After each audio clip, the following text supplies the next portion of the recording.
So, after nearly a year, here we are again. With the new chapter, Rose Island, for once, is no longer the main focus, as the stage moved from Ursus to Victoria, and the conspiracies only run deeper. I won't bore you with any more intro, but one thing before we start. While the chapter is mostly standalone, there will be massive spoilers towards the end, so I strongly encourage you to finish the previous chapters before heading into this. So, without further ado, let's jump in.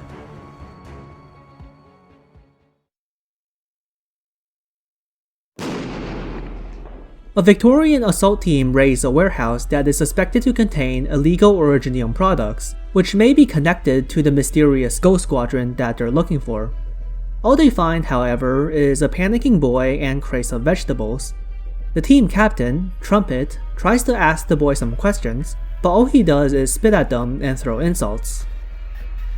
Another Victorian squad arrives, and their captain arrests the boy.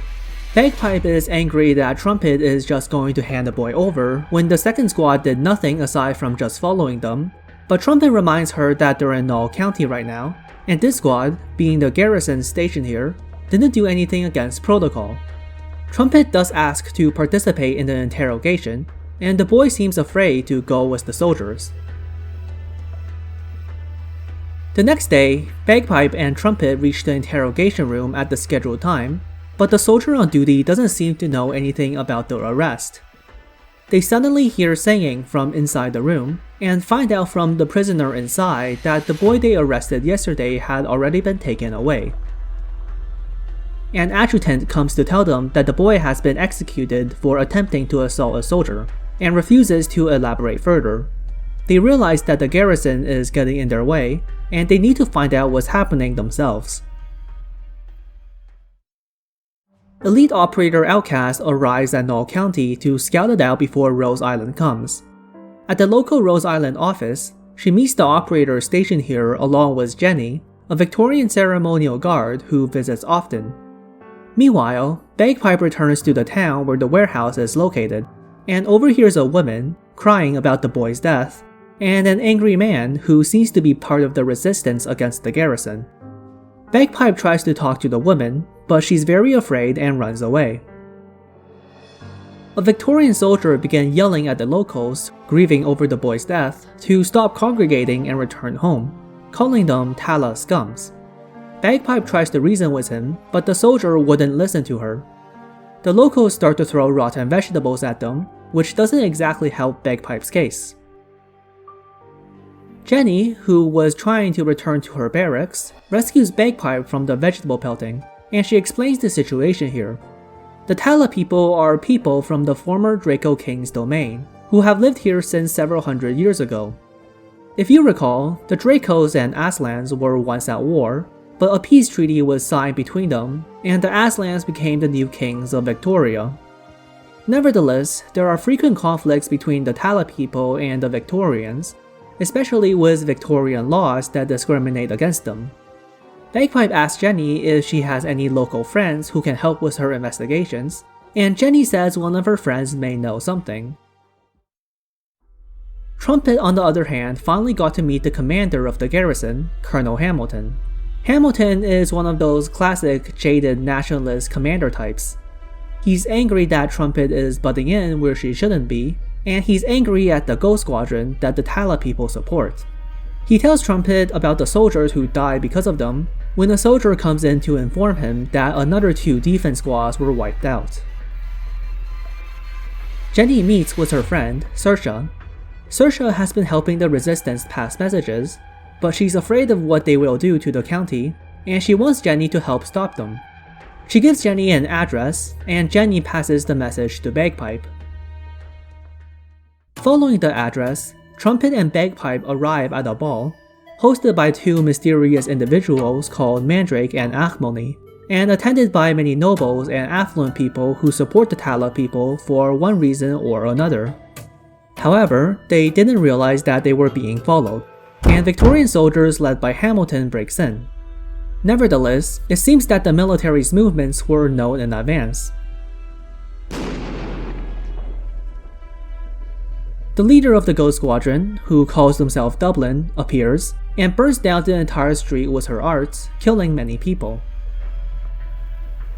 Saoirse is brought to the Dublin leader for her betrayal. Although the leader commends her bravery, Mandrake insists on putting her to death, and the leader reluctantly executes her. Later, she orders for Saoirse's remains to be taken care of, and tells the others that she needs time alone. News of Saoirse's death reached the town. The locals, blaming Jenny for her death, chase her away. A traumatized Jenny receives counseling from Outcast. Outcast speaks of a time in her past where she tried to get the city to surrender but was turned down, and the people there ended up being massacred. She tells Jenny that no one can foresee all the consequences of their actions, but that doesn't mean they should do nothing. The rest of Trumpet Squad, stationed with the garrison, are attacked and subdued by Hamilton's soldiers. Hamilton turned out to be the one who acquired the illegal Originium products. Knowing that the garrison can't win against Dublin, his plan is to bomb the entire town to kill Dublin along with the locals. Seeing how Hamilton is beyond saving, Trumpet heads for the town's communication tower to expose his crime to Victoria's capital, Londinium. Bagpipe also receives news of this and tries to send a messenger to Londinium, but right as the messenger leaves, the bombing commences.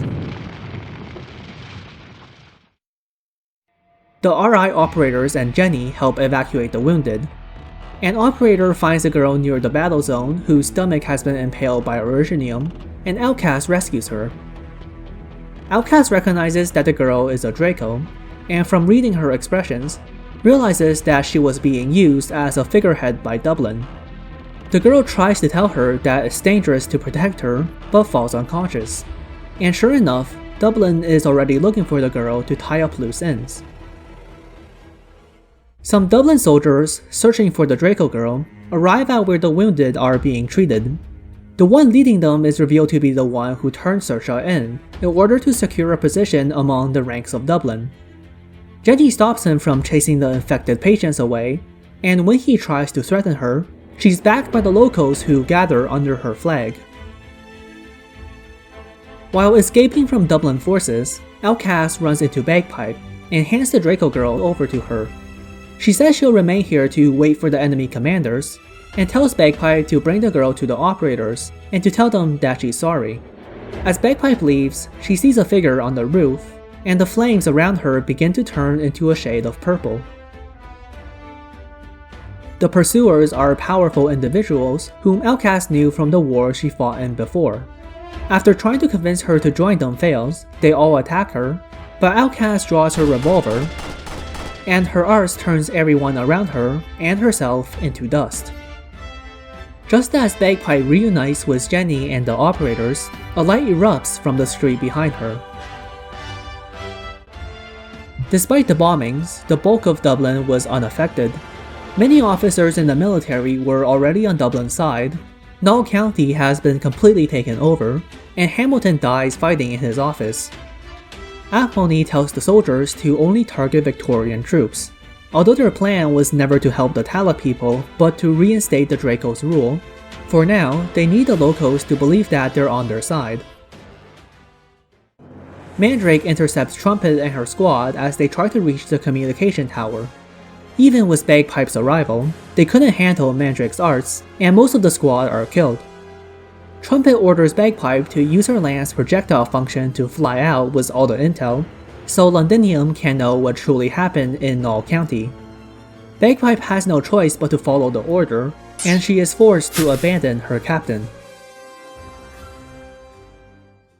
In the end, the Knoll County incident is publicly declared as a military exercise accident. Misery retrieves Outcast's revolver chamber, and Rose Island prepares to enter Londinium with Blacksteel. Bagpipe returns to Victoria with Chen to look for Trumpet, believing that she's still alive.